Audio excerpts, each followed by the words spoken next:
오늘 이 새벽에 하나님께서 우리에게 주시는 하나님 말씀은 마태복음 10장 34절에서 39절까지 말씀입니다. 제가 봉독해 올리도록 합니다. 내가 세상에 화평을 주러 온 줄로 생각하지 말라. 화평이 아니요 금을 주러 왔노라. 내가 온 것은 사람이 그 아버지와 딸이 어머니와 며느리가 시어머니와 불화하게 하려 함이니 사람의 원수가 자기 집안 식구리라.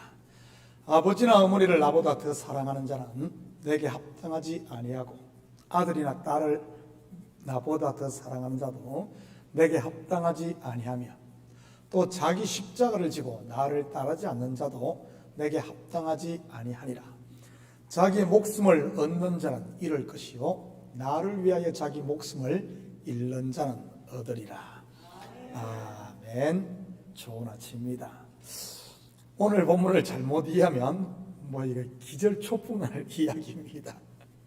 왜냐하면 많은 분들이 교회에 나오는 이유가 마음의 평안을 얻기 위해서 나온다고 하니 말이지요. 그런 사람들에게 화평이 아니라 금을 주라고 하면, 금을 주러 왔다고 하면 얼마나 놀라겠습니까? 이것은 지금만 그런 게 아닙니다. 당시 유대 사회에서도 마찬가지였을 것입니다.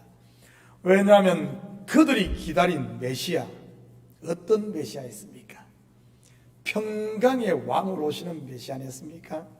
평화와 번영을 가져다 줄 왕 말이지요. 그렇다면 오늘 본문의 진위가 무엇이겠습니까? 예수님께서 가정을 파괴하러 왔다는 의미는 분명 아닐 테니 말이지. 34절입니다. 내가 세상에 화평을 주러 온 줄로 생각하지 말라. 화평이 아니요 금을 주러 왔노라. 먼저 여기서 세상은 어떤 세상을 말하는 것입니까? 죄의 권세에 매여 사망 가운데 있는 세상을 말하는 것입니다. 어둠이 왕노릇하는 그런 세상 말이지. 그런 세상의 화평은 무엇이겠습니까? 그냥 죽은 대로 놔두는 것 아닙니까? 그런데 예수님은 어떻습니까? 그런 죽은 자들을 살리러 오신 것입니다. 다르게 말하면 잠자는 자들을 깨우러 오신 것 말입니다. 그러니 어떻겠어요? 모두가 잠을 자서 공동묘지인데 그 가운데 일부가 깨어나니 말이지. 잠자는 자들이 자기의 잠 깨운다고 난리법석을 뜨는 것 아니겠습니까? 어둠 가운데 빛이 비치면 어둠은 쏜살같이 사라집니다. 그것이 바로 화평이 아닌 금을 주러 왔다는 말의 진위인 것입니다. 그래서 신앙생활이나 아니면 복음이 전파되는 현장에 가장 나쁜 것 중에 하나가 무엇인 줄 아십니까? 바로 그냥 좋은 게 좋은 것이라는 이런 생각입니다. 죽은 자들 그냥 죽은 대로 놔두는 것 말입니다. 그렇다면 금을 주러 왔노라 할 때 이 금은 영적으로 보면 어떤 금이겠습니까? 히브리서 4장 12절 13절입니다. 하나님의 말씀은 살아있고 활력이 있어 좌우의 날선 어떤 금보다도 예리하여 혼과 영과 및 관절과 골수를 찔러 쪼개기까지 하며 또 마음의 생각과 뜻을 판단하나니 지으신 것이 하나도 그 앞에 나타나지 않음이 없고 우리의 결산을 받으실 이에 눈앞에 만물이 벌거벗은 것 같이 드러나느니라.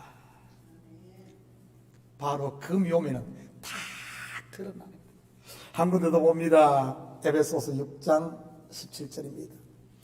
구원의 투구와 성령의 금 곧 하나님의 말씀을 가지라. 예수님께서 주시는 금 어떤 금입니까? 죽이는 금입니까? 아니면 죽은 자를 살려내는 금입니까? 바로 살리는 금인 것입니다. 잠자는 자들을 찔러 깨우는 이런 금 말이지. 일종의 명의의 손에 들려진 메스와 같은 것 말입니다. 물론 이 금은 거짓을 물리치는 하나님의 말씀인 것이고요. 결국 죽은 자들을 살리는 것, 잠자는 자들을 깨우는 것이 바로 하나님의 말씀, 복음이라는 겁니다. 여러분, 이 자문이라는 말도 찌를 잠, 말씀, 은 해서 우둔한 심령을 찔러 쪼개고 찔러 깨운다는 뜻 아닙니까? 여러분, 하나님의 말씀을 들을 때 마음에 찔림이 있습니까? 어디 두고 보자 하며 마음을 완악해 하지 마시고 하나님 앞에 엎드릴 수 있기를 축복합니다. 35절 36절입니다.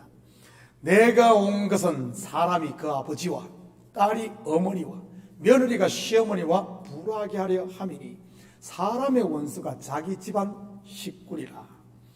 여기서 불화한다는 말은 대적한다는 의미가 아닌 구분한다는 말입니다.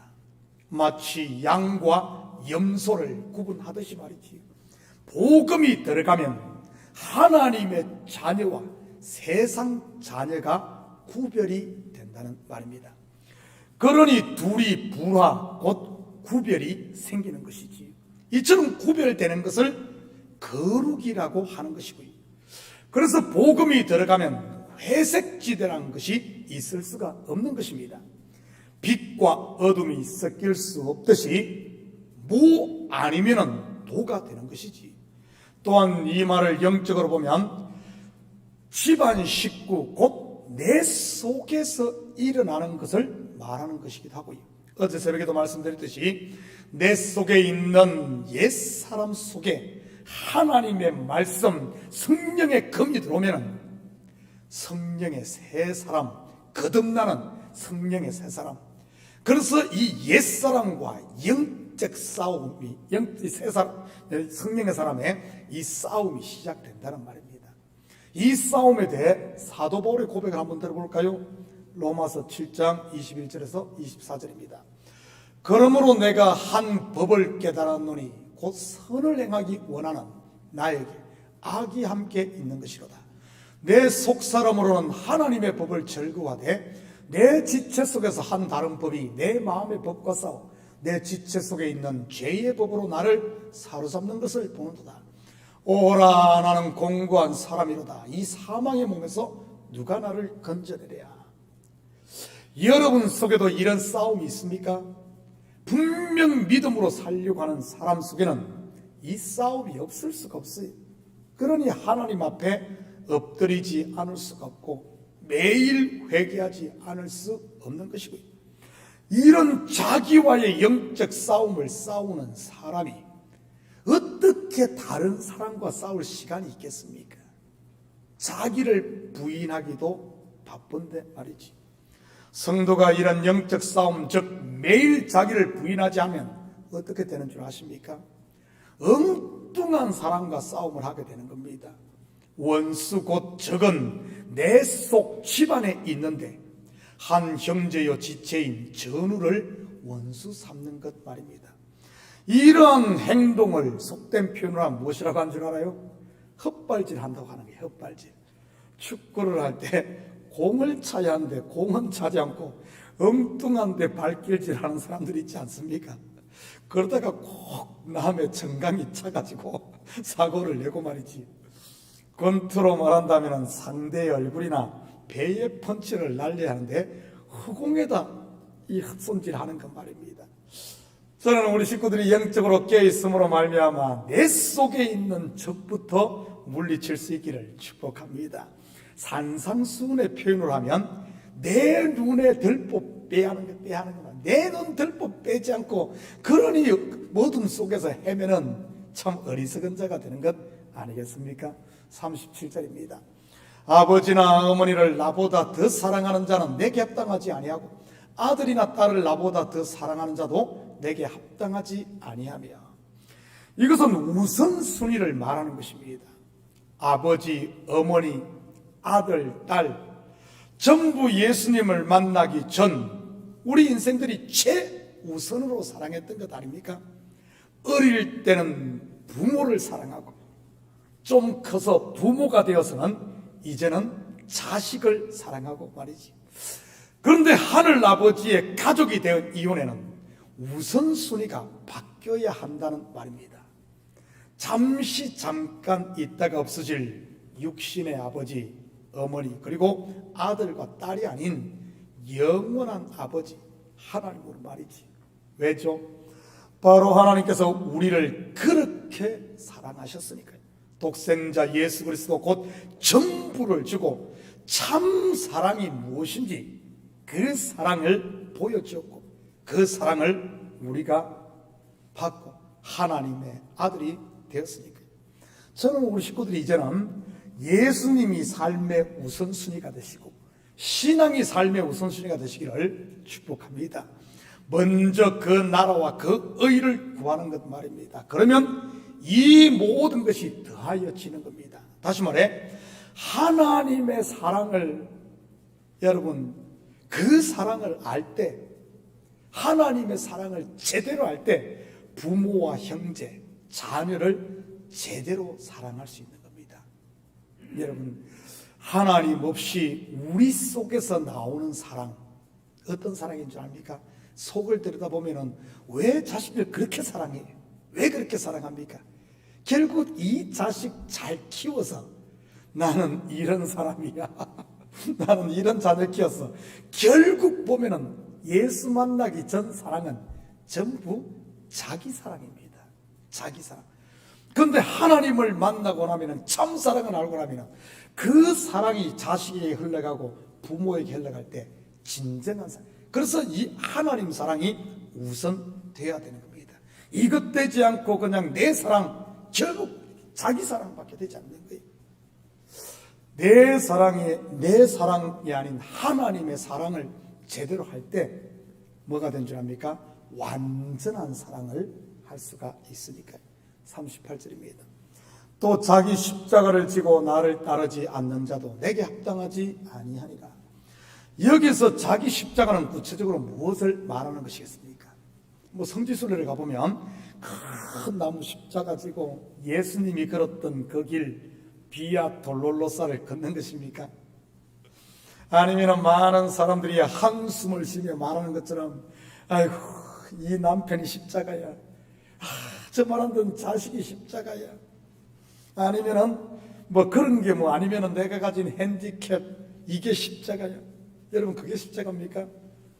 소위 우리 한국 사람이 말하는 팔자, 내 팔자가 그게 십자가입니까? 삶의 무게가 십자가인가요? 물론 그런 것 십자가일 수 있습니다. 그렇지만 여기서 말하는 십자가는 반드시 죽어야 할 또는 내려놓아야 할 것을 말하는 겁니다. 그것이 뭐겠어요? 바로 죄로 인해 저주와 심판 아래 있던 본성, 옛사람인 겁니다. 그거 십자가에 못 박지 않으면 어떻게 된 줄 알아요? 어느 CCM 가사처럼 내 속에 내가 너무나 많아지는 겁니다. 이건 내려놓지 않으면 내 속에 내가 너무나 많아져서 내 속에 내가 갇혀버리는 거예요. 그것이 지옥이 아니고 뭐겠어요? 천국이 어떤 곳입니까? 오직 하나님만이 다스리고 하나님이 영광 받으시는 곳입니다. 다시 말해 나는 없고 예수만 있는 곳. 우리가 요한계시록의 묵시 세계 속에 보면은 바로 예수님만이 영광 받고 하나님만이 영광 받는 나는 없고 예수만 있는 곳. 말씀이 살아 역사하고 성령이 인도하는데 나는 순종하며 가는 곳. 그게 바로 하나님 나라인 겁니다. 그래서 항상 십자가를 지란 말은 끊임없이 나를 내려놓는 것을 말하는 겁니다. 39절입니다. 자기 목숨을 얻는 자는 잃을 것이요 나를 위하여 자기 목숨을 잃는 자는 얻으리라. 이 진리를 안 사도 바울의 고백이 무엇입니까? 바로 나는 날마다 죽노라인 겁니다. 역설 아닙니까? 내가 날마다 죽자, 내가 날마다 그리스도와 함께 사는 것입니다. 이것이 바로 부활의 삶인 것이고요. 매일 사는 것. 여러분 부활의 뜻이 뭐죠? 죽은 자가 살아나는 겁니다. 멀쩡히 살아있는 자가 사는 게 아니고요. 그러려면 매일 부활의 삶을 살려면 매일 내가 죽을 때 그리스도와 함께 사는, 매일 사는 게 아니에요. 한 번 살고 끝나는 게 아니에요. 매일 사는 것. 사랑하는 성도 여러분, 오늘 하루도 나는 죽고 예수로 살아 그리스도와 더불어 왕노릇하는 부활의 삶을 사는 이런 복된 하루 되시기를 예수님의 이름으로 축복합니다. 같이 기도합니다. 사랑의 아버지 하나님, 참으로 감사를 드립니다. 맞습니다.